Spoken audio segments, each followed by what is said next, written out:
जय हिंद। इस वीडियो में हम लोग टोटल कंकाल तंत्र के बारे में पढ़ेंगे कि शरीर में कितने कंकाल होते हैं, 206 हड्डियां कहाँ होती हैं और किसके कितने नाम होते हैं, बाह्य कंकाल किसे कहते हैं, आंतरिक कंकाल किसे कहते हैं। इस सब में आपको कंप्लीट जानकारी दे देंगे। आपको शरीर की 206 हड्डियों के नाम वैसे ही याद हो जाएंगे जैसे आपको अपना नाम याद है। आप मुर्दा हैं तो भी समझ जाएंगे, जिंदा है तो कोई बातें नहीं। देखिए कंकाल क्या होता है, हड्डियों के समूह को हम स्केलेटन या कंकाल के नाम से जानते हैं। कंकाल का काम क्या होता है, हमारे शरीर को एक ढांचा देता है। सपोज कीजिए कि अगर हमारे शरीर में कंकाल नहीं रहता तो हम खड़ा नहीं हो पाते। आप हमारे पैर पर अगर खूब जोर से मार दीजिएगा बांस से तो पैर की हड्डी टूटेगी, तो कंकाल टूट गया, अब हम खड़ा नहीं हो पाएंगे। तो खड़ा रखने में, सीधा आपको आकार देने में, एक शेप ढांचा देने में आपका मदद करता है कंकाल। कंकाल हमारे शरीर के नाजुक अंगों को भी सुरक्षा देता है। अगर कोई एक ऐसे नहीं बोलते हैं लोग कि अरे दम है तो आके लड़ो इसे, तो ये हमारा जो हमारा हार्ट है, फेफड़ा है, इस सब की रक्षा कौन कर देता है, रिब्स, पसली कर देती है। नहीं तो पसली हटा के कहिए ना कि दम है तो आओ मारो, अपने मर जाएगा। इतना तेज मार दिए दिल पे तो दिल खत्म हो जाएगा। तो ये हमें रक्षा भी देता है और एक आकार भी प्रदान करता है। कंकाल दो तरह से होता है, एक होता है शरीर के अंदर कंकाल, एक होता है शरीर के बाहर कंकाल। तो जो शरीर के बाहर रहते हैं उसे हम एक्सियल स्केलेटन कहते हैं, बाह्य कंकाल। और जैसे हम लोग के शरीर के अंदर है तो हम कहते हैं आंतरिक कंकाल। जैसे ये भाई साहब को देखिए, इसके नीला नीला इसका मांस दिख रहा है, कलर ऐसे बना दिए हैं, लेकिन इसका कंकाल इसके अंदर है। कुछ ऐसे भी जीव होते हैं जिनका कंकाल बाहर होता है। आप इन जीवों को देखेंगे तो इनके शरीर का कंकाल बाहर है। जितने कीड़े मकोड़े होते हैं ना, इंसेक्ट जिन्हें कहा जाता है, उनका जो कंकाल होता है बाहर होता है। मोलस्का वाले का भी कंकाल बाहर होता है। ये हम मोलस्का पढ़ाएंगे जब फाइलम बताएंगे तब। आप एग्जांपल देखिए, ये स्नेल टाइप का, इसको घोंगा बोलते हैं, देहात में दोहना बोलते हैं। पानी में ये रहता है, इसका कंकाल बाहर होता है। जब देखता है कोई नहीं है ना तो उसमें से निकल के थोड़ा बड़ा कुछ घास फूस खा लेता है, फिर छिप जाता है।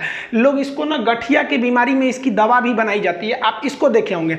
आप इस तरह से कौड़ी देखे होंगे। कौड़ी क्या होता है भाई, पहले जमाने में शंख के समय छोटे छोटे होते थे, इसे कौड़ी कहा जाता था। ये जीव होते थे, ये जल में पाए जाते थे, नदी समुद्र में पाए जाते थे। ये कौड़ी, ये जब मर जाते थे तो इनके अंदर का मांस सड़ के बाहर चला जाता था और केवल इनका खोखला यानी बाहर वाला कंकाल बच जाता था, जिसे हम रुपया के रूप में इस्तेमाल करते थे। आज भी ये कहावत है, जब आप किसी को एक भी रुपया नहीं देना चाहते हैं तो आप कहते हैं कि तुम्हें हम फूटी कौड़ी भी नहीं देंगे, क्योंकि कौड़ी जब फूट जाती थी तो इसकी वैल्यू खत्म हो जाता था। जैसे एक का सिक्का है, उसको तोड़ दीजिएगा या नोट फाड़ दीजिएगा तो वैल्यू खत्म हो जाती है। वैसे ये कौड़ी, ये क्या है, जीव है, सब समुद्री जीव। इस तरह का आप सीप वगैरह देखे होंगे, बालू वगैरह में नदी के किनारे मिलते हैं, सब सीप वगैरह, ये जीव होते हैं। सब शंख क्या होता है, जो शंख हम लोग बजाते हैं, शंख भी एक जीव है, समुद्री जीव है, जल में पाया जाता है। जब वो मर जाता है तो उसका मांस सड़ के चला जाता है, बाहर का कंकाल बच जाता है, तो उसे हम बाह्य कंकाल कहते हैं। जितने कीड़े मकोड़े रहेंगे बाह्य कंकाल। जैसे बिच्छू जो होता है ना, बिच्छू में भी बाह्य कंकाल पाया जाता है। आप अगर बिच्छू को टच करिएगा तो कड़ा लगेगा वहां पर। अब जिंदे में मत टच कर दीजिएगा, नहीं तो आपको कड़ा कर देगा वो। तो ये बाह्य कंकाल होते हैं। इनके शरीर में ये थोड़ी मदद करता है। जितने भी इंसेक्ट है, खटमल को मारिएगा ना, इसे खटमल मारिएगा तो देखिएगा ना कड़ा लगता है। मच्छर वगैरह जितने होते हैं, आपको मच्छर काटेगा, ऐसे मच्छर मारिएगा ना तो देखिए कभी कभी मच्छरवा का यहाँ फोटोकॉपी हो जाता है और मच्छरवा भाग जाता है, कहता है मार रहा है, सूत जो तो फिर आके काटेगी। क्यों? क्योंकि उसके बाहर कंकाल होता है। लेकिन मच्छर इतना छोटा है, औकाते भर ना उसकी भी मजबूती रहेगी, क्या बुलेट प्रूफ थोड़े ना हो जाएगा। छोटा है लेकिन फिर भी उसकी रक्षा करता है। आप देखेंगे मधुमक्खी वगैरह या पीला रंग का जो हाड़ा होते हैं सर, अगर वो घूम के आते हैं, आप किताब से इसे मारिएगा, झाड़ू से मारिएगा तो दब उब जाते हैं सही से, और फिर आप जाएंगे तो उठ के भाग जाते हैं सर, क्योंकि उनका कंकाल बाहर का होता है, वो अंदर रक्षा कर देता है। जैसे आप कॉकरोच को देखिएगा, कॉकरोच को ऐसे मार दीजिएगा, पैर और से कूच काच दीजिएगा तो ऐसे टें टड़ के हो जाएगा, अंदर ऐसे देखेगा ससुरा कचर दिया हमको, अब चल जाएंगे तो चल जाएगा, मार के तोड़ दिया हड्डी मेरा, और उधर कोना वोना में जाएगा, एक दो दिन में अपने से ठीक होके मुरुक तुरुक जाता है तो सही हो जाता है।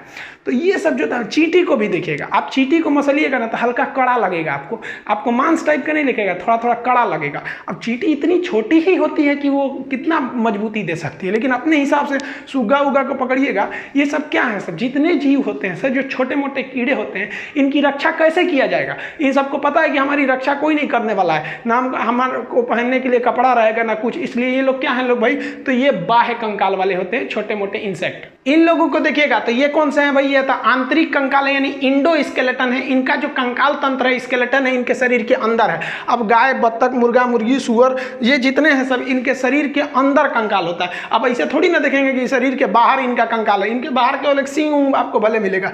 मुर्गी का हड्डी कहाँ रहता है, बार बार रहता है। मुर्गी काटेंगे चिकन उकन तब ना अंदर हड्डी वगैरह रहता है। तो ये जितने भी चीज देख रहे हैं, ये हम लोग किस में आ जाएंगे, हम लोग आंतरिक कंकाल में आ जाएंगे। हमारे लिए सबसे पहले रक्षा हमारा चमड़ा करता है, ये धूल कण को रोक देता है, उसके बाद मांस करता है, उसके बाद हड्डी करता है। तो हम लोग को कई तरह से है, तो हम लोग जो होते हैं आंतरिक कंकाल में आते हैं। इस तरह से आप अगल बगल के जीव को देखिए और पता कीजिए कि वो आंतरिक कंकाल है कि बाह्य कंकाल है। अब एक बात बताइए, जो टर्टल होता है, कछुआ, इस कछुआ कौन कंकाल होता है? तो ध्यान से समझिए, इसमें दोनों कंकाल होता है। ये जो इसका जो पीठ है, ये जो पीठ वाला हिस्सा, ये है आपका बाह्य कंकाल, इसके बाहर कंकाल है। लेकिन जो ये थुथुर निकाला है ना, इसका ये जो थुथुर है ये आंतरिक कंकाल है। और जो इसका गोड़ है, गोड़ वगैरह, जो इसका लेंगरी, लेंगरी समझते हैं, पूंछ, तो पूंछ जो है ना इसका लेंगरी, तो पूंछ में भी आंतरिक कंकाल है। तो ये कछुआ को पता है कि बाह्य कंकाल पे कोई कितनों पीटेगा, हमारा बाह्य कंकाल मजबूत है, हमको उतना चोट नहीं लगेगा। लेकिन अगर कोनो हमारा थुथुरे कूच दिया, हमारा लेंगरी कूच दिया, पैर कूच दिया, तो हमको चोट लगेगा, क्योंकि इसमें कंकाल तो है नहीं, इसका कंकाल अंदर है। तो इस ससुरा बहुत होशियार होता है, देखता है कहीं खतरा है ना तो सब अंदर अंदर डाल के इसे बैठ जाता है, कहता है कि लो मार वहाँ पे। अब मारते रहिए ऊपर, ठक ठक, कुछ नहीं होने वाला है। अब वही कछुआ उलाट देंगे तो फिर इसके अंदर कमजोर हो जाता है। तो कछुआ का ये वाला हिस्सा जो है वो बाह्य कंकाल, और थुथुर वगैरह जो है वो आंतरिक कंकाल। अब इस ससुरा कंकाल जो बना किससे रहता है? तो हमारा जो कंकाल बना होता है वो हड्डी का बना होता है, और एक कमजोर हड्डी का बना होता है। तो हड्डी को हम बोलते हैं बोन, और कमजोर हड्डी को बोलते हैं हम लोग कार्टिलेज। उसे हम लोग कहते हैं उप अस्थि। अस्थि नहीं, अस्थि से कम है तो उसे कहते हैं उप अस्थि। जैसे राष्ट्रपति से कम रहेगा तो उप राष्ट्रपति, वैसे अस्थि यानी हड्डी से कम रहेगा तो उप अस्थि। तो हड्डी और बोन, देखिए जो हड्डी होती है बोन, ये जो होता है कैल्शियम कार्बोनेट होता है, और इसमें कैल्शियम फास्फेट भी मिला रहता है, और इसमें जो होती है ओसिन प्रोटीन पाया जाता है। कैल्शियम कार्बोनेट की वजह से ये बहुत हार्ड होता है। जबकि आप ये ब्लू कलर वाला हिस्सा देख रहे हैं ना, ये क्या चीज है? हमारा कार्टिलेज है। इसमें कैल्शियम कार्बोनेट नहीं पाया जाता है, इसमें कैल्शियम फास्फेट पाया जाता है। कैल्शियम फास्फेट पाए जाने की वजह से ये सॉफ्ट हो जाता है। अगर इसी में कैल्शियम कार्बोनेट भी पाया जाता तो ये काफी हार्ड हो जाता है। अब कहेगा कार्टिलेज में कौन सा प्रोटीन पाया जाता है? तो कार्टिलेज में कांड्रिन प्रोटीन पाया जाता है, जबकि हमारी हड्डी में ओसिन प्रोटीन पाया जाता है। हड्डी जो होती है इसमें फास्फोरस भी होता है, कैल्शियम फास्फेट की मात्रा। इसीलिए चीता जब जलाया जाता है, तो अर्थी जब जलाया जाता है चीता पे ना, तो चीता में आग आराम से लग जाती है, क्योंकि माचिस के ऊपर भी क्या पाया जाता है? फास्फोरस। अब शरीर में फास्फोरस, अब जिसके शरीर में फास्फोरस की मात्रा पर्याप्त रहेगी उसका चीता आराम से धधक जाएगा, और किसी में फास्फोरस की कमी रहेगी तो उसको उतना अच्छा से नहीं धधकेगा, तो लोग कहेंगे बहुत बड़का पापी है। अरे भाई पापी कौन सी, बेचारा खाया पिया नहीं था, फास्फोरस की कमी हो गई थी तो उसको पापी बोलो। खैर ये सब अलग चीज है। ये शरीर में फास्फोरस की मात्रा रहती है हड्डियों में। तो हड्डी और कार्टिलेज समझ गए। अब ये जो हड्डी, ये कार्टिलेज आप भी देखे होंगे, चिकन उकन खाए होंगे, तो हड्डियां जो होता है ना, ये कार्टिलेज, ये बड़ी हड्डियों के नोक पर पाया जाता है। लेग पीस वगैरह खाएंगे ना तो थूर थार के नहीं आदमी खा जाता है, वो क्या खा जाता है? कार्टिलेज। ये कान पे क्या होता है? कार्टिलेज होता है कान पे। देखिएगा ना महिला सब कान छेदवा लेती है सर, है नीचे वाला जो छेदवाती है सर तो चलो समझ में आता है, ये पूरा छेदवा देती है सर। अरे भाई घर वालों को क्या जाता है, 200 रुपया में छेदाता है, ये तो टेंशन उसको है ना जो उसको ले जाएगा, उसको पहनाना पड़ेगा उसमें। तो ये जो कान है ना, ये क्या है? कार्टिलेज है। नाक क्या है? कार्टिलेज है। कि जितने भी बड़ी हड्डियां होती हैं, बड़ी हड्डी के मुहाने पर क्या पाया जाता है? कार्टिलेज पाया जाता है। तो कार्टिलेज को उपास्थि कहते हैं। अब जो हड्डी है, ये हड्डियां क्या ठोस होता है, लोहा की तरह, छड़ की तरह नहीं, वो अंदर से ना थोड़ा खोखला होता है, और उसमें ना आप अगर मांसाहारी होंगे तो आप चिकन उकन को तोड़िएगा ना तो अंदर जाली टाइप का लगेगा कोनो मच्छरदानी का टुकड़ा उसमें ठूस दिया है। तो वही जो अंदर मच्छरदानी टाइप का रहता है ना, उसे हम लोग कहते हैं बोन मैरो। इसे हम हिंदी में कहते हैं अस्थि मज्जा। ये अस्थि मज्जा बहुत महत्वपूर्ण भूमिका निभाता है। कभी कभी इसी में कैंसर हो जाते हैं, तो बीमारी है तो कहीं हो सकता है। तो ये बोन मैरो का काम क्या होता है? ये ब्लड को बनाता है। ब्लड का निर्माण कहाँ होता है? बोन मैरो में। हालांकि जब बच्चा पेट में रहता है तो उसे भ्रूण कहते हैं, एम्ब्रॉय, उसके अंदर लीवर के मीसोडर्म में होता है। तो जो हम लोग वयस्क हो जाते हैं ना, तो हम लोग की हड्डी के अंदर ही ब्लड बनता है। ब्लड का मुख्य भाग क्या हो जाता है भाई? RBC, WBC. कहेगा आरबीसी कहाँ बनेगा? बोन मैरो में। डब्ल्यूबीसी बोन मैरो में। ब्लड कहाँ बनेगा? बोन मैरो में। इन हड्डियों के समूह को ही हम कंकाल कहते हैं, कंकाल तंत्र। अब ये जो हमारे शरीर में 206 हड्डियां हैं, इसको अभी हम समझेंगे 206 होती है कि 208 की, 270 की, 300, ये बाद में बताएंगे। अभी जो हमारा शरीर का कंकाल है, जो वयस्क मानव होती है, इसमें 206 हड्डियां होती हैं। इन 206 हड्डियों को दो भाग में बांटते हैं। एक होता है एपेंडिकुलर, जिसे कहते हैं उपांगी। एपेंडिकुलर हड्डी उसे कहते हैं जो शरीर के बाहर होती है, पकड़ने चलने फिरने का काम करती है, किसी की रक्षा नहीं करती है। तो ये हो गया गया एपेंडिकुलर, इसमें रेड कलर का दिख रहा है, जैसे ये हाथ है, ये हाथ है, हाथ किसी चीज की रक्षा थोड़ी करता है, चलने फिरने में मदद करता है।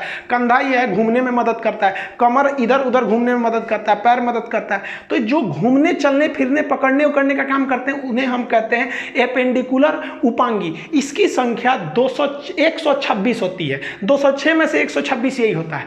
और जो बीचों बीच एक्सिस पे होते हैं ना, बीचों बीच में एक्सिस, उसे हम कहते हैं एक्सियल, हिंदी में कहते हैं अक्षीय। इसका काम होता है कि हमारे शरीर के नाजुक अंगों की हिफाजत करना। जैसे खोपड़िया, अभी मान लो एक बांस को खोपड़िए पे मार देगा तो अंदर भेजा है तो भेजा फट जाएगा। एमसीबी होता है, हमारे शरीर का एमसीबी ब्रेन है, एमसीबी गिर जाएगा, सारा सप्लाई रुक गया, चुपचाप बेड पे पड़ल रही है इसे। तो जो पूरा एमसीबी बॉक्स है, इसको खोपड़िया है, ये क्या है, अक्षीय है, सुरक्षा देने का काम करता है। चेस्ट है, ये हमारे जो हार्ट है, जो लंग्स वगैरह, उसकी रक्षा देने का काम कौन करता है, ये हमारा रिब्स, पसली करती है। रीढ़ की हड्डी, मेन रीढ़ की हड्डी है। जो ब्रेन है ना एमसीबी, तो एमसीबी में तार का सप्लाई गया रहता है ना, गर्दन से झोझे एकदम नस गया रहता है, और रीढ़ की हड्डियां के बीचों बीच में से आया रहता है। तो रीढ़ की हड्डी जो है उसके अंदर से स्पाइनल कॉर्ड रहता है, उसकी रक्षा करता है। तो रीढ़ की हड्डी, बत्ता, सर, ये क्या हो जाएंगे, अक्षीय। अक्षीय यानी एक्सियल की संख्या 80 है और एपेंडिकुलर की संख्या 126 है। अब इस फोटो में देखिए, ये जो है, ये जो स्काई कलर का है ये एपेंडिकुलर है, और जो पर्पल कलर का है बीच में, ये क्या है, अक्षीय हड्डी है। अब इसको 2 मिनट में हम लोग याद करते हैं। देखिए कैसे, पहले हम लोग एपेंडिकुलर को फरिया देते हैं। रीजन क्या है, इसकी संख्या 126 है। ई फरिया देंगे तो 80 को निपटाने में क्या लगता है, तो पहले हम इसी से चालू करते हैं, बड़के से। तो एपेंडिकुलर में हाथ पैर आ जाते हैं, तो हाथ से स्टार्ट करते हैं। हाथ में कितनी हड्डी होती है, एक हाथ में होती है 30, और हाथ हमारे पास कई गो, 2 गो, तो टोटल कितनी हो गई, 60। तो हमको एक के गो का सीक्वेंस याद करना है, बाकी उसमें 2 का गुणा कर देना है। देखिए जो हाथ होता है ना, हाथ और पैर, इन दोनों को हम लोग कहते हैं लिम्ब। लिम्ब क्या होता है, देखिए हाथ क्या है, लिम्ब, पैर भी क्या है, लिम्ब, लेकिन ये ऊपर पाया जाता है, पैर नीचे पाया जाता है, इसलिए हाथ को हम लोग कहते हैं अपर लिम्ब। ये टेक्निकल नाम है, बायोलॉजिकल नाम है लिम्ब। आप ये लिम्ब वगैरह नहीं याद रखेंगे, आप याद रखिएगा हाथ। हाथ में कितनी हड्डी, 30, तो 30 को गिनिए। सबसे पहले यहां पर होता है एक हड्डी जिसे हम लोग कहते हैं ह्यूमरस। ये वाली हड्डी हो गई ह्यूमरस, एक ही हड्डी होती है ह्यूमरस, ये वाली। जैसे ये कलाई के आगे यहां पर आती है, केहनी से आगे ये 2 भाग में बढ़ जाती है। एक जो अंगूठा की ओर चली जाती है उसे कहते हैं रेडियस, और एक जो कानी उंगली की ओर चली जाती है उसे कहते हैं अल्ना। तो अंगूठा की ओर आ गई तो रेडियस, और इधर चली गई तो अल्ना। तो humerus, radius, ulna, humerus, radius, ulna, 3 हो गया। यहीं तक है, बाकी इसमें बड़ी कॉम्प्लिकेटेड है। सोचिए 27 गो हड्डी इतने दुर्वा में है, ये अपना में है, ये तो बहुत बड़ी बड़ी हड्डियां हैं, ज्यादा जगह ले लेती है। Humerus, radius, ulna. अब आगे आते हैं, यहां आगे आपको 3 चीज मिलेगा। एक मिलेगा कलाई, उसके आगे मिलेगा हथेली, उसके आगे मिलेगा उंगली।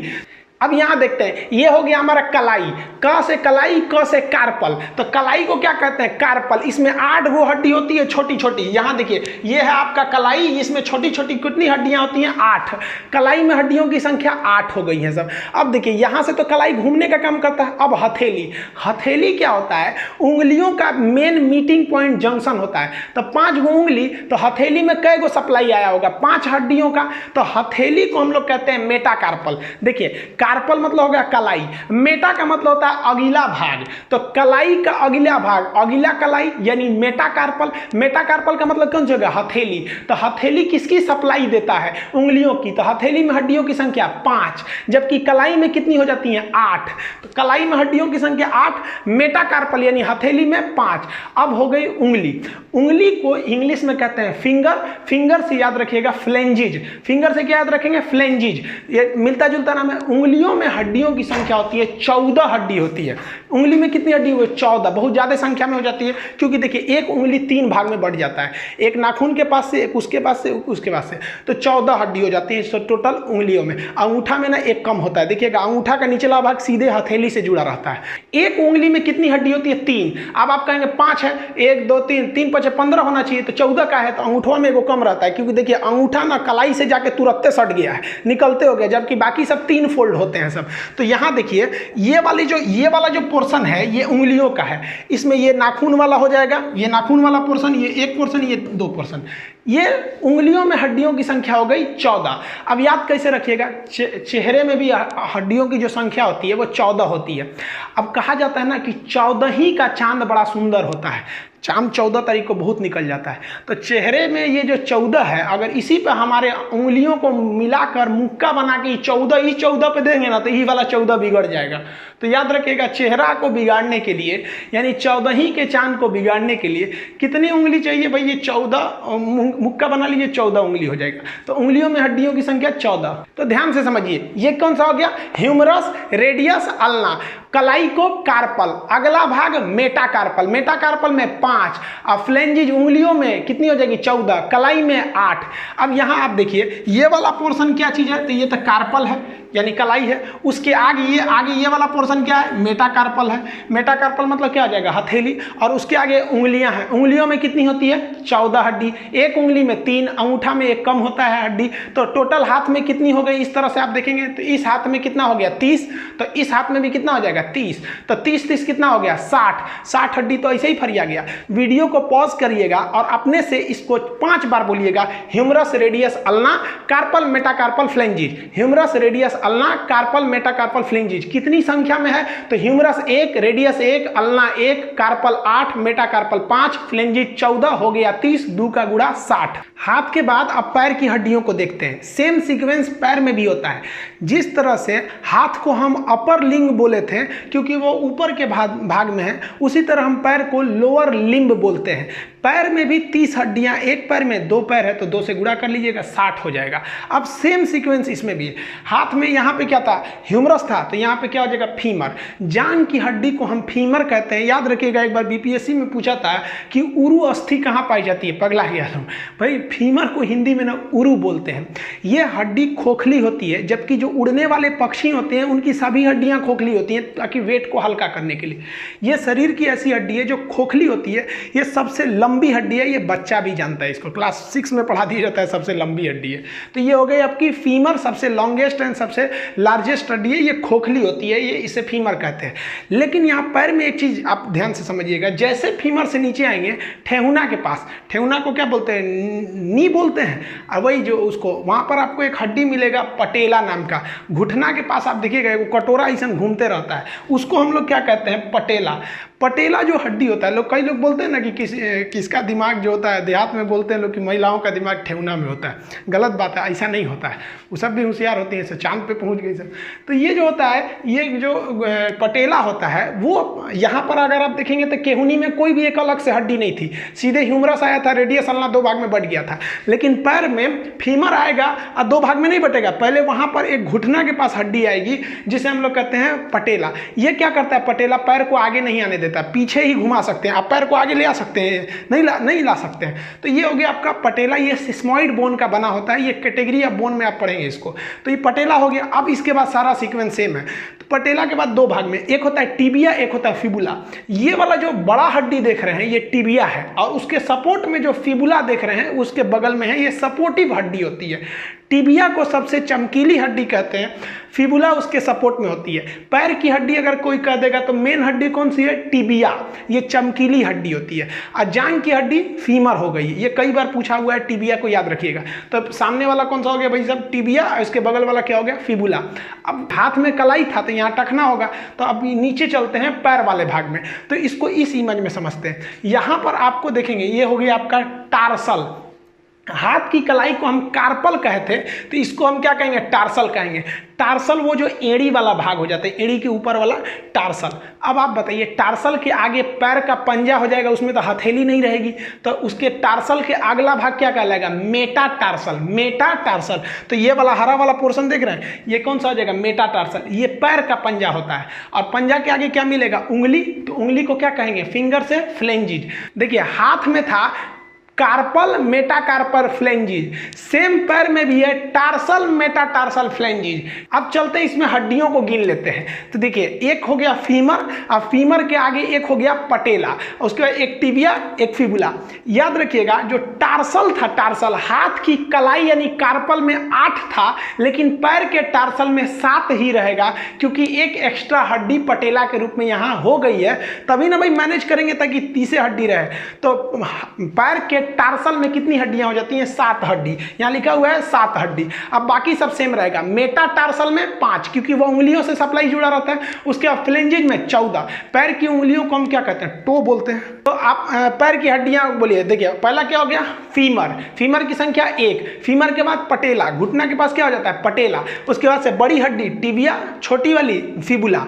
आगे आएंगे तो टार्सल मिलेगा। टार्सल के आगे मेटाटार्सल, फ्लेंजेज। तो जो सीक्वेंस हाथ में था वही सीक्वेंस पैर में है। संख्या फीमर 1, पटेला 1, टिबिया 1, फिबुला 1। लेकिन टार्सल 7, जबकि हाथ में कार्पल कितना था? 8। ये 8 से 7 क्यों हुआ? क्योंकि एक पटेला खर्चा हो गया वहां पे। मेटाटार्सल 5, मेटाकार्पल भी 5 था। फ्लेंजेज पैर में भी 14, हाथ में भी 14। इसको पॉज करेंगे वीडियो को और 5 बार बोलिएगा कहां कौन सी हड्डी होती है। Femur, patella, tibia, fibula, tarsal, metatarsal, phalanges. Femur, patella, tibia, fibula, tarsal, metatarsal, phalanges. संख्या में बोलेंगे femur 1, patella 1, tibia 1, fibula 1, tarsal 7, metatarsal 5, phalanges 14। देखिए अब आप बताइए यहाँ पर जो लिम्ब किसे कहते हैं? तो ऊपर हाथ वाले और पैर वाला। हाथ में कितना? 30 गो इसमें, 30 गो इसमें, 60। और पैर में एगो में 30, एगो में 30, 60। 120 तो ऐसे ही फरिया गया। और टोटल जो उपांगी था एपेंडिकुलर, उसमें 126 गो था ही, 120 गो फरिया गया। 6 गो ना बचा। तो चलिए 6 गो को भी फरिया देते हैं। पैर का ऊपरा भाग जहाँ कमर है उसको कहते हैं पेल्विक। तो पैर से जुड़ा रहेगा तो पेल्विक। हिंदी में उसे कहते हैं श्रोणी मेखला। देखिए ये जो पैर से जुड़ा ना, श्रोणी मेखला हो गया। ये हड्डी जो होती है मेल में ना थोड़ी सी पतली होती है, जबकि फीमेल में ये जो पेल्विक होता है वो चौड़ा होता है। उनका कमर चौड़ा होता है। ये पेल्विक वाला। पेल्विक को क्या कहते हैं? श्रोणी मेखला कहते हैं। पेल्विक जब हम बैठते हैं तो बैठने पे किस पर जोर पड़ता है? तो पेल्विक की निचली हड्डी को कहते हैं हम लोग इसियम। तो बैठने पे इसियम नामक हड्डी पे जोर पड़ता है। तो खैर ये उतना जरूरी नहीं है, आप बस इतना याद रखेंगे। पेल्विक जो होता है वो पैर का उपला भाग, कमर जिसे कहते हैं, वो एक लेफ्ट वाला पैर एक जाके जुड़ा रहेगा, एक राइट वाला पैर जुड़ा रहेगा। तो पेल्विक की संख्या कितनी हो गई? 2 हो गई। अब देखिए कॉलर के पास जो होती है कैल्विकल होती है। कॉलर से कैसे याद रखिएगा? कैल्विकल। ये 2 हड्डी होती है, चुपचाप ऊपर रखी गई रहती है। जैसे यहाँ देखिए ये वाली कैल्विक है, ये ऊपर रख दी गई है, तो इसे हम लोग कैल्विकल कहते हैं। ये चुपचाप एकदम ऊपर यहाँ पे रखी गई रहती है। आप देखेंगे ना यहाँ पे, तो इसे काफी मजबूती से नहीं पकड़ा रहता है। इसको ऐसे पकड़ के खींचेंगे तो टूट जाएगा। ये ऊपर वाली कैल्विकल होती है। यहाँ भी देखेंगे ये रेड कलर का है, ये कैल्विक। 2 हो गई कैल्विक। पेल्विक कितना? 2। कैल्विक कितना? 2। तो पेल्विक, कैल्विक। यहां देखेंगे ना कंधा के पास तो बड़का हड्डी मिलता है जिसको बोलते हैं पखौरा। तो ये वाली जो हड्डी हो गई इसे हम लोग क्या कहते हैं? अंश मेखला कहते हैं। हिंदी में कहते हैं अंश मेखला, इंग्लिश में कहते हैं स्केपुला। ये भी कितना हो जाएगा? 2। जैसे यहां देख रहे हैं स्केपुला भी हो गया 2। तो ये पीछे वाला ये हो गया स्केपुला, ये हो गया कैल्विकल। एक नया टर्म आता है जिसे हम लोग कहते हैं शोल्डर ग्रीडल। शोल्डर ग्रीडल क्या होता है? पीछे से स्केपुला से लेकर आगे तक का कैल्विकल को जोड़ देते हैं तो एक राउंड बन जाता है, जिसे हम लोग कहते हैं शोल्डर ग्रीडल। ये शोल्डर ग्रीडल क्या होगा भाई? तो स्केपुला को भी जोड़ दीजिए और उसी के साथ साथ आप कैल्विकल को भी जोड़ दीजिए तो वो बन जाता है शोल्डर ग्रीडल।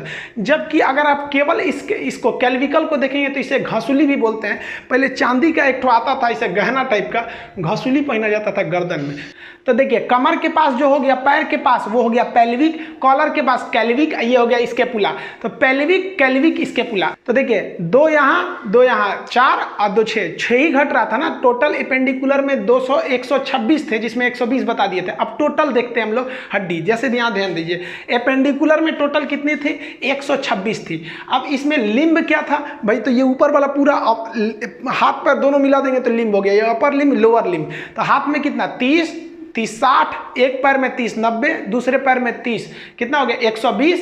कैल्विक पेल्विक 2 ठो 122, कैल्विक 2 ठो हो गया 124 और स्केपुला 2 ठो 126। तो ये हो गया टोटल आपका एपेंडिकुलर। अब हम आपको इमेज दिखा पूछते हैं, आप बताइए कहाँ कौन सी हड्डी है। पहले आप वीडियो को पॉज करके एक बार दिमाग में बैठा लीजिए कहाँ कौन सी हड्डी है, फिर एक एक करके आपको क्वेश्चन देते हैं। बिना नाम नहीं लिखा रहेगा, आपको बताना पड़ेगा। चलिए आप फटाफट बताइए। यहाँ देखिए ये इमेज में कौन सी हड्डी है। अब हम यहाँ नाम लिख देते हैं। ये वाली आपकी है टिबिया के बगल वाली है, ये तो हो जाएगी फिबुला। अब इसमें यहाँ देखिए घुटना के बीच में है, ये हो गई आपकी पी फॉर पटेला। यहाँ बोलिए ये वाली जान की दिख रही है तो ये हो गया आपका फीमर। इसमें देखिए, इसमें उंगली दिख रहा है तो उंगली हो जाएगा फ्लेंजिज, फ्लेंजिज हो गया। उंगली के जस्ट पहले, तो ये पैर है ना, तो पैर में उंगली से जस्ट पहले टार्सल होगा कि मेटाटार्सल, मेटाटार्सल हो गया, तो ये हो गया मेटाटार्सल। मेटाटार्सल की संख्या कितनी होगी? 5 होगी, इसको याद रखिएगा। 5 मेटाटार्सल भी 5, मेटाकार्पल भी 5 होता है। अब ये बताइए ये कौन सा हो गया? ये तो इसके जस्ट पीछे वाला हो गया, तो ये हो गया आपका टार्सल हो गया। टार्सल याद रखिएगा, पटेला हो जाने की वजह से टार्सल की संख्या 8 ना होकर कितनी हो जाती है? 7 हो जाती है, तो ये टार्सल हो गया 7। ये बताइए सामने पैर वाला दिख रहा है चमकीली हड्डी, ये कौन सी हो जाएगी? टिबिया। अब फटाफट बताइए, हम हाथ वाला पूछ रहे हैं, ये बोलिए ये कौन सा हो गया? ये हो गया ह्यूमरस। हमारे लिखने से पहले बता देंगे, यहाँ हम हाथ रखते हैं, ये देखिए ये फंस जाएंगे। रेडियस है कि अल्ना है? तो यहाँ 2 हड्डियां, जो अंगूठा की ओर होती है उसे कहते हैं रेडियस।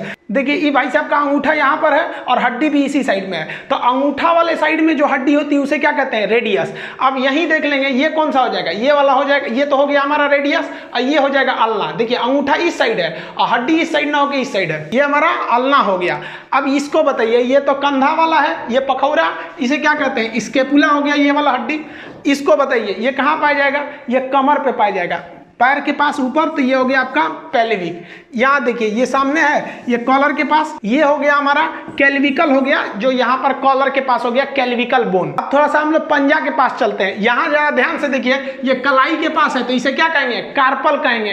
कार्पल जो होता है ये क्या होता है? 8 होते हैं, क्योंकि यहाँ केहुनी के पास किसी भी तरह का पटेला नहीं होता है, जबकि पैर में जो टार्सल होता है वो पटेला के वजह से एक कम होकर वहां 7 रह जाते हैं। अब ये बताइए, ये तो हमारा कौन सा हो गया? पंजा हो गया, हथेली, हथेली वाला भाग हो गया। कितनी हड्डियां होंगी इसमें? 5 हड्डियां होंगी। इसे क्या कहेंगे हम लोग? मेटाकार्पल कहेंगे। इसमें कितना हो गया? 5। और ये वाला उंगली हो गई, तो इसमें हो गई हमारी उंगलियों की संख्या, फ्लेंजिज हो गई, ये 14 हो जाएंगे। तो आप इस तरह से पूरी तरह से 126 एपेंडिकुलर हड्डियां देख लिए। इसमें बताइए रेड वाला कौन सा हड्डी है? तो ये एक्सियल है, बीचों बीच में है, इसकी संख्या 80 होती है। और जो ये ब्लू कलर का है ये कौन सा है? एपेंडिकुलर उपांगी, ये चलने फिरने में मदद करेगा, इसकी संख्या 126 हो गई। अब आप बताइए 206 हड्डियों में से आप 126 हड्डी देख लिए, कितना बचा? 80। यही 80 हड्डी कौन सी हो गई सब? एक्सियल हड्डी हो गई सब। अब हम लोग एक्सियल के बारे में पढ़ लेते हैं। ये तो अब बताइए ना, 126 पढ़ लिए तो एक्सियल तो 80 को 2 मिनट में निकल जाएगा। देखिए एक्सियल हड्डियों की संख्या जो है वो 80 है, ये बहुत नॉर्मल है याद करना। देखिए रीढ़ की हड्डी में हो जाती है 26 और हमारे रिब्स पसलियों की संख्या होती है 24। 26 और 24 कितना हो गया? 50। 80 में से 50 तो ऐसे चला गया। एक स्टर्नम होता है बीच में छाती में, तो 50 एक 51 बच गया 29। सर में कितनी हड्डी होती है? 29। 50 खत्म। अब इसको एक अलग अलग करके पढ़ लेते हैं। सबसे पहले हम रीढ़ की हड्डी को देखते हैं। रीढ़ की हड्डी को इंग्लिश में हम बैकबोन या वर्टिब्रल कॉलम कहते हैं। इसमें फंसिएगा कहां पर? जब आपको दे देता है मेरुदंड, तो देखिए ये लाठी की तरह होता है, इसलिए इसे कहते हैं मेरुदंड। और इसके बीच में ना अंदर गया रहता है स्पाइनल कॉर्ड, बहुत सारी नसें गई रहती हैं, उन नसों को कहते हैं मेरु रज्जु। रज्जु मतलब होता है पतला रस्सी, तो मेरु रज्जु नस का नाम है। उस नस को सेफ्टी देने वाले इस दंड का नाम है मेरुदंड। इसे रीढ़ की हड्डी कहते हैं। जब बच्चा जन्म लेता है तो उसमें 33 होती है, लेकिन वो तेल और मालिश करिएगा ना तो कुछ कुछ हड्डियां उसकी सट जाती हैं, जिस वजह से कम हो जाता है। हम लोग एडल्ट में ये हड्डियां 26 होती हैं, तो एडल्ट में रीढ़ की हड्डी की संख्या हो जाएगी 26। अब देखिए इसको कई पार्ट में बांटते हैं, तो आपको काम का नहीं है। जो गर्दन होता है उसे सर्वाइकल कहते हैं। देखिए गर्दन वगैरह में अगर किसी को मुड़ुक उड़ुक जाएगा तो उसे हम सर्वाइकल पेन कहते हैं। सर्वाइकल को शॉर्टकट में सी बोलते हैं, इसे C1 C2 C3 कहते हैं। सर्वाइकल की संख्या 7 होती है, लेकिन गर्दन की जो सबसे ऊपरी हड्डी जो सर से आके जुड़ी रहती है उसे हम लोग कहते हैं एटलस बोन। तो आप एटलस वाला बस याद रखिएगा, बाकी आपके किसी काम का नहीं है। सर्वाइकल के नीचे छाती आ जाता है, तो जो छाती के पीछे रहता है उसे हम लोग थोरेसिक कहते हैं। छाती को हम लोग क्या कहते हैं? थोरेसिक। उसके नीचे आएंगे तो लंबर आ जाएगा, फिर ऐसे करके आएंगे सब, तो ये आपके जरूरी का नहीं है। बस इतना याद रखिएगा, गर्दन की हड्डियों को हम सर्वाइकल कहते हैं। इसमें सबसे ऊपरी हड्डी जो होती है वो एटलस होती है। 80 एक्सियल में से आप 26 देख लीजिए। अब देखिए छाती में हड्डी की संख्या, रिब्स। रिब्स मतलब होता है पसली। पसली की संख्या कितनी होती है? 24। 12 उस साइड पसली, 12 इस साइड पसली। टोटल पसलियों की संख्या जो हो जाती है वो हो जाती है आपकी 24 रिब्स हो जाते हैं। लेकिन इस 24 रिब्स में जो एक साइड लास्ट के 2 रिब्स है, यानी इधर से 11वां 12वां और इधर से 11वां 12वां, वो आगे आकर नहीं जुड़ा रहता है। देखिए रिब्स जो होता है वो निकलता है रीढ़ की हड्डी से और आगे आके एक पतली हड्डी से जुड़ जाता है, जिसे हम लोग कहते हैं स्टर्नम। तो स्टर्नम की संख्या 1, इसी पे भगवान ने जो क्या किया, ले आके पीछे से रीढ़ की रिब्स को वेल्डिंग कर दिया है। नहीं तो पता चला रीढ़ की हड्डी से निकलेगा आपका रिब्स और ऐसे अगवे छोड़ देंगे तो पता चला लड़ाई में कौन ऐसे फाड़ देगा, ऐसे चल जाएंगे, चाहे सोएंगे तो ऐसे दबा जाएगा ऊपर। तो भगवान बहुत होशियार था, ले आके और यहाँ पे रख के बीच में लोहा रख के वेल्डिंग मार दिया। तो जिसपे वेल्डिंग मारा है ना उसी को कहते हैं स्टर्नम। तो देखिए वेल्डिंग मारते समय लास्ट में 2 ठोप पे वेल्डिंग नहीं है, वो ऐसे ही लहरा रहा है, तो उसे क्या कहते हैं, फ्लोटिंग रिब्स। इस पर बड़ी भयानक चोट लगता है, इसलिए किसी को यहाँ मार देंगे ना तो बैठ जाएगा, तो बोलते हैं पंजरी तोड़ दे लो हमरा। तो पंजरी जो होता है वो फ्लोटिंग रिब्स होता है। तो फ्लोटिंग रिब्स इधर भी 2 ठो इधर भी 2 ठो, तो ये आपके किसी काम का नहीं है। लेकिन फ्लोटिंग रिब्स बहुत ज़्यादा फैलने का जगह दे देते हैं। फ्लोटिंग रिब्स की संख्या सांप में बहुत ज़्यादा होती है। सांप में देखेंगे तो इसमें जो पसली होती है तो बहुत ज़्यादा होते हैं, 200 से 300 350 होते हैं सर। वो डिपेंड करता है सांप कौन कैटेगरी का है, बड़का है, छोटका है, अजगर है।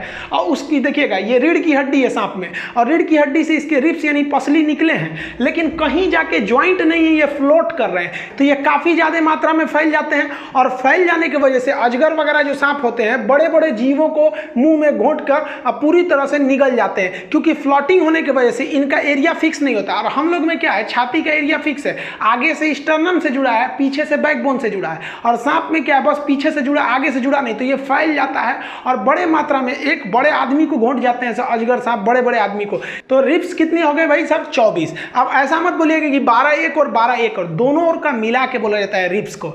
अब क्वेश्चन आपसे कहेगा कि छाती में कितनी हड्डियां होती हैं, यानी थोरेसिक में, तो 24 मत बोल दीजिएगा, छाती में 25 हो जाता है। यही छोटे छोटे गलती करते हैं लोग, क्योंकि एक ये बीच वाला आप स्टर्नम थोड़ी ना छोड़ सकते हैं। स्टर्नम हो गया 1 और रिब्स हो गए 24, तो टोटल छाती में हड्डियों की संख्या कितनी हो जाएगी, 25। छाती का काम क्या होता है, शरीर के अंदर नाजुक अंगों की रक्षा करना। अब यहीं पे आप फंसेंगे। देखिए छाती में हो गई 25, रिब्स में हो गई 24, रीढ़ की हड्डी में हो गई 26। और अगर आपसे पूछ दिया कि सबसे ज्यादा हड्डी किस अंग में पाया जाता है, तो उंगली में। देखिए इस उंगली में कितनी हो गई, 14, और इस उंगली में 14, तो 14 14 कितना हो गया, 28। आप देखिए रीढ़ में कितना हो गया भाई साहब, 26। तो किस अंग में सबसे ज्यादा, तो उंगली में ये हो जाता है नॉर्मली। अब आप कहेंगे कि भाई देखिए उंगली दोनों क्यों गिन रहे हैं, तो भाई हम रिब्स भी तो दोनों गिन रहे हैं, इस साइड का भी रिब्स, इस साइड का भी।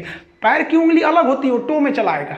तो देखिए इस तरह से आप कितनी हड्डी देख ली आप, बैकबोन में कितना 26, रिब्स में कितना 24, 26 24 50, और एक ये स्टर्नम 51। टोटल एक्सियल में कितना था 80, 80 में से 51 घटा देंगे 29। तो अब किसी का सर काटिएगा ना तो 29 हड्डी निकलेगा, बस यही पढ़ना बाकी है। देखिए ये जो है ना इटकलू का अगर मुंडी काटेंगे तो हेड में कितनी हड्डी निकलेगी, 29 हड्डी निकलेगी। सर में हड्डियों की संख्या 29। लेकिन यहाँ एक बात समझिए, सर में 29 हड्डी होती है, लेकिन कान की हड्डी को स्कल में नहीं गिना जाता। सर में गिना जाएगा, लेकिन कान की हड्डी को खोपड़ी में नहीं गिना जाता है। देखिए इसीलिए जब बात आती है खोपड़ी में कितनी हड्डी, तो खोपड़ी में आप सिर के बराबर नहीं कह सकते हैं। सिर की हड्डी में से कान वाली हड्डी को निकाल दीजिए, तो कान में कितनी हड्डी, तो शॉर्टकट में उसे कहा जाता है मिस, MIS, मेलियस, इनकस और स्टेप। मेलियस, इनकस, स्टेप्स, 3 इस साइड में 3 इस साइड में, दोनों मिला के बोलेंगे तो कान में कितनी हड्डी हो गई, 6। तो कान जो होता है सर में गिना जाता है, लेकिन उसे खोपड़ी में काउंट नहीं करते हैं। अब यहाँ आप एक ध्यान दीजिए, आपको पता होगा स्टेप्स बहुत ही छोटी हड्डी है, मेलियस, इनकस, स्टेप। मेलियस बहुत कमजोर हड्डी है, और हड्डी की पकड़ में तो ये कैल्विक भी बहुत कमजोर पकड़े रहता है। तो मेलियस छोटा के साथ साथ कमजोर भी है, और स्टेप्स तो सबसे छोटी हड्डी है। अब आप इन तीनों हड्डियों को देखिए, कंपेयर करने के लिए किसी महिला का ये है उंगली है, इस उंगली में देखिए यहाँ पर जो हड्डी बनाई गई है ये आपका कौन सा है, मेलियस, ये इनकस, और ये देखिए स्टेप्स। इतनी छोटी छोटी हड्डियां होती है, आप साइज कंपेयर कर सकते हैं। यहाँ पर सबसे छोटी हड्डी हो जाती है स्टेप्स। अब एक और हड्डी है जो सर में गिना जाएगा लेकिन खोपड़ी में नहीं जाएगा, उसे हम कहते हैं हायर्ड बोन। तो ये हायर्ड बोन जो होता है, यहाँ देखिए इसमें रेड कलर का दिख रहा है, यहाँ पे गर्दन में होता है। फांसी जब लगाया जाता है ना तो वही हायर्ड बोन टूट जाता है, जिससे कि व्यक्ति की मौत हो जाती है। तो ये देखिए, ये तो हो गई आपकी कान की हड्डी 6 और एक ये 7। तो इन 7 हड्डियों को हम सर में गिनते हैं लेकिन खोपड़ी में काउंट नहीं करते हैं। तो आप बताइए, अगर हम आपसे कहें कि खोपड़ी खोपड़ी में कितनी हड्डी, तो सर में 29 हड्डियों में से इन 7 हड्डियों को निकाल दीजिए तो खोपड़ी में 29 - 7 यानी 22 हड्डी बचती है।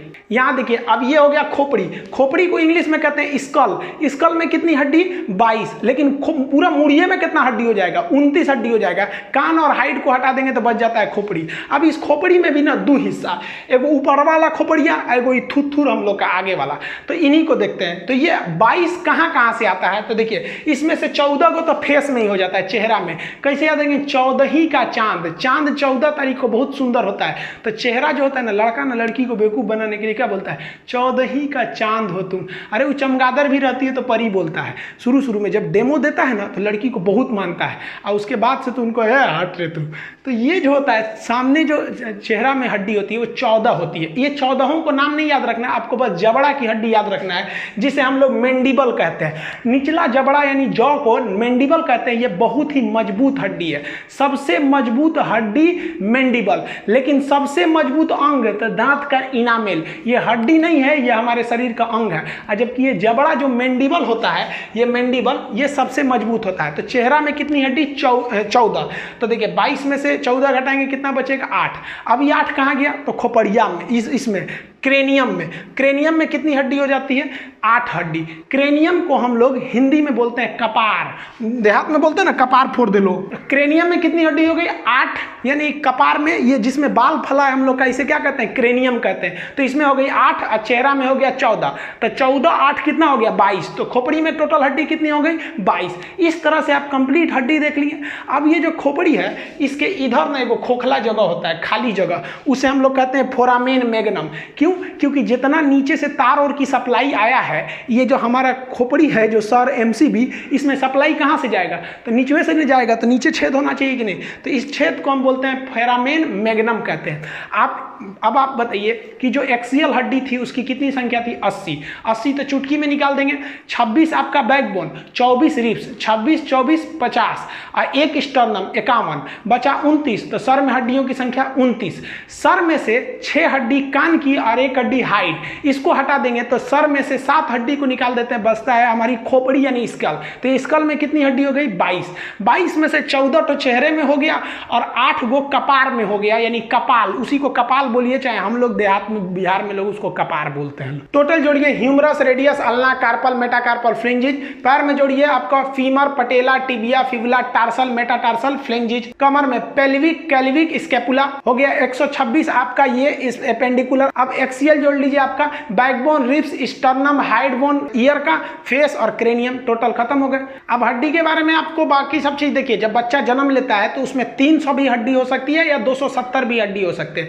वो उसकी हड्डियां टुकड़ों में होती है, इसलिए छोटका बचवा को किधरों मोड़ेंगे ना तो मुड़ जाता है, इसलिए उसको मालिश किया जाता है। देखिए छोटका बचवा को मालिश करेंगे ना तो उसका हड्डी सीधा जुड़ेगा, और नहीं तो उसका हड्डी जुड़ रहा है, मालिश नहीं करेंगे तो टेढ़े तार जुड़ जाएगा, तो ये टेढ़ हो जाएगा इसे। जब लड़का बाल्यावस्था में आता है, शिशु अवस्था में 270 से लेकर 300 हड्डी, और जब वो 8 से 10 साल का होता है, बालक हो जाता है बाल्यावस्था में, तो उसमें 208 हड्डियां होती हैं। और जब वो एडल्ट हो जाता है तो पूरी तरह हड्डियां जुट के हो जाती हैं 206। हम लोग में 206 हड्डियां होंगी। और हम लोग में हड्डियों का जो मैक्सिमम घनत्व, जो मैक्सिमम डेंसिटी होती है, वो 30 साल के एज तक होती है। यानी 30 साल से पहले अगर हड्डी टूटेगी ना तो आराम से जुड़ जाता है, और 30 साल के बाद टूटेगा तो फिर आपको जुड़ने की संभावना घटने लगती है। सबसे बड़ी हड्डी हो जाती है फीमर, और सबसे छोटी हड्डी हो जाती है आपके कान की स्टेप्स। कान की स्टेप की मेलियस हो जाती है कमजोर, जबकि जबड़ा हो जाती है सबसे मजबूत।